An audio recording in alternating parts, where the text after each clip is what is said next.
Hi friends, പുതിയൊരു വീഡിയോയിലേക്ക് എല്ലാവർക്കും സ്വാഗതം. നമ്മളൊരു 2.5 മാസത്തിന് മുന്നേ പേരയാണെങ്കിൽ പ്രൂൺ ചെയ്യുന്ന ഒരു വീഡിയോ ഇട്ടിട്ടുണ്ടായിരുന്നു. ചെറിയൊരു പേരമരമാണ്. അപ്പോൾ അതിനകത്തിപ്പോൾ അതിപ്പോൾ പൂത്തോ കായ്ച്ചോ എന്നുള്ളതൊക്കെ നിങ്ങൾക്കൊന്ന് കാണണ്ടേ. നമ്മൾ പറയുന്നത് സത്യമാണോ കള്ളമാണോ എന്നൊക്കെ നിങ്ങൾക്കും കൂടെ ഒന്ന് കാണണ്ടേ. അങ്ങനെ നമ്മൾ ഇന്ന് ആ പേര പ്രൂൺ ചെയ്ത് തന്നെ കാണിക്കാൻ പോകുന്നത്. പലർക്കും പേടിയാണ്. കാരണം എന്ന് പറഞ്ഞാൽ പേര എന്നല്ല, ഏത് ഫ്രൂട്ട്സ് പ്ലാന്റ് ആണെങ്കിലും പ്രൂൺ ചെയ്ത് കഴിഞ്ഞാൽ പിന്നീട് അത് കിളിക്കുമോ എന്നുള്ളത് പലർക്കും ഒരു നമ്മൾ ഇതുപോലെ പ്രൂൺ ചെയ്ത് കൊടുക്കണം എന്നുള്ളത് പറയുമ്പോൾ അവർ ചോദിക്കുന്നത്, അയ്യോ അന്നേരം പിന്നെ കിളിക്കുമോ എന്നുള്ളതൊക്കെ അവർ ചോദിക്കുന്നത്. അപ്പം നമുക്ക് ഇപ്പോൾ ആ പേരയിൽ പേരയ്ക്ക ഉണ്ടോ ഇല്ലയോ എന്നുള്ളതൊക്കെ ഒന്ന് കാണാമേ. ഇവിടെ നമ്മളുടെ നേഴ്സറിയിൽ സാധനം വാങ്ങാൻ വരുന്ന പലരും ഓരോന്നൊക്കെ സംശയമൊക്കെ ചോദിക്കുമ്പോഴത്തേക്ക് നമ്മളുടെ വീട്ടിലുള്ള ഫ്രൂട്ട്സ് പ്ലാന്റുകളൊക്കെ കാണിക്കാറുണ്ട്. ഇതേ ഉണ്ടോ ഈ പേരയിൽ കായ് ഇതാണ്.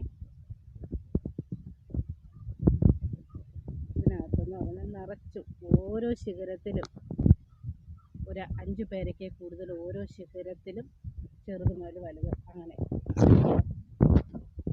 ഈ പേര മൊത്തത്തിലാണെങ്കിൽ ഒരു 100 പേരയ്ക്ക് അടുപ്പിച്ച് നിൽക്കുന്നു.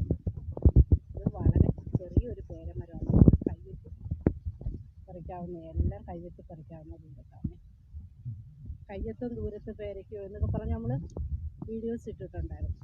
വേണ്ടോ ഒരു ചെറിയ പേരയിൽ എത്രമാത്രം പേരയ്ക്കയാണെന്ന് നിങ്ങളൊന്ന് നോക്കും.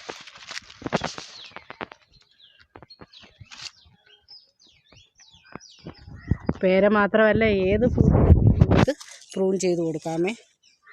ഉണ്ടോ